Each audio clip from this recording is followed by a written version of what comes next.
Good morning, everybody. I was away last week. I was on leave, so sorry that I didn't do a video, but I took some personal time off. So I'm back now, and if you sent me an email over the last week, I'm sorry. You would have got my automatic response, and I'll try to get through everything this today or tomorrow. There's a few backed up. But while I was away on the 2nd of July in the Otago Daily Times, there was an article there that said dementia patients put staff at risk. The first paragraph says senior doctors say staff on general wards are being put in life-threatening situations because hospitals are pressing them to admit physically and sexually aggressive older psychiatric patients.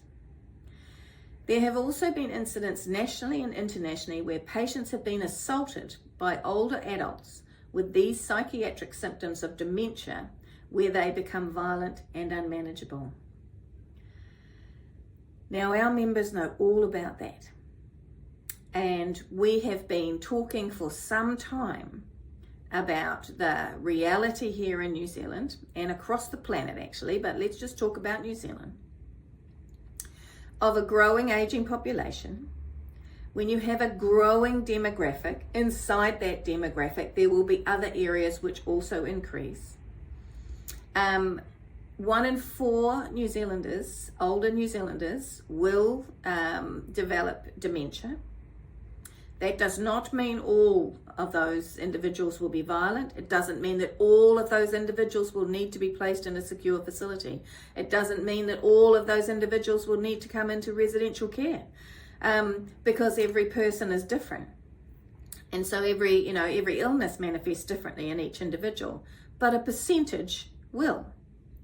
A percentage will develop psychogeriatric needs, which is unsociable behavior, violent, those sort of things, right?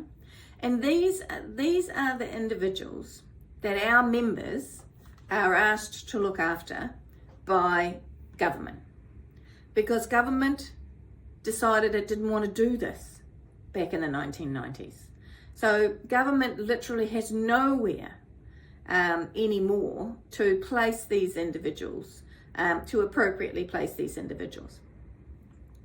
But of course, what we've also been talking to you about is the fact that the funding that the major funder, the government, provides is not connected in any way, shape or form to the increased acuity, to the increased levels of cognitive decline, to the increased levels of skill and education needed among the staff to ensure that minimal restraint is always the best practice, but at the same time keeping not just themselves, the staff, safe, the other residents, the other individuals in those facilities. It's incredibly distressing for families when there is an incident inside a facility. And generally, if there is an incident, there's an incident between a resident and another resident. And it's always distressing. It's distressing for staff. It's distressing for the families. Of course it is.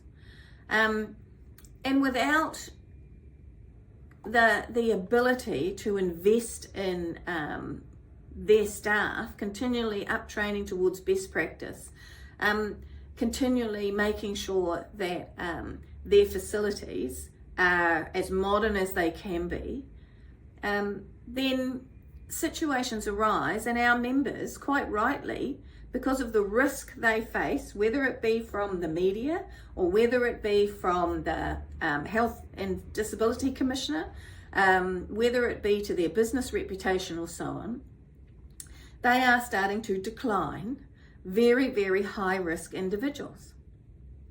And that is why there's nowhere else for those individuals to go but to be placed back into a hospital environment.